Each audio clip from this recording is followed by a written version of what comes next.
আল্লাহ ও ইসলামকে নিয়ে কটূক্তি করায় আলোচিত গ্রেপ্তার করা বাউল শিল্পী আবুল সরকারের সর্বোচ্চ শাস্তির দাবিতে সারা দেশের ন্যায় মানিকগঞ্জের হরিরামপুরে মানববন্ধন করা হয়। রোববার সকাল 10টায় মানিকগঞ্জের হরিরামপুরে উপজেলা চত্বরে ধর্মপ্রাণ তাওহীদি জনতার উদ্যোগে এ মানববন্ধন হয়।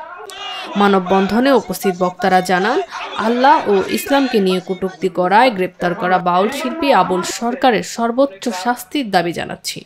ইসলামকে তারা মডারেট বানিয়ে উপস্থাপন করছেন এবং ইসলামকে বিরক্তিকরভাবে পেশ করছেন। তারা আরো জানান, আল্লাহ ও ইসলামকে নিয়ে আপত্তিকর মন্তব্য ধর্মীয় অনুভূতিতে আঘাত হানায় আমরা মুসলিম হিসেবে এর তীব্র নিন্দা ও প্রতিবাদ জানাই। একই সঙ্গে অবিলম্বে বাউল শিল্পী আবুল সরকারের ফাঁসির দাবি জানায়।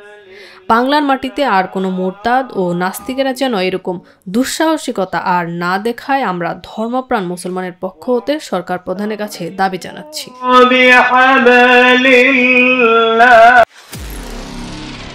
নিরপেক্ষ, সত্য প্রকাশে আপোষহীন।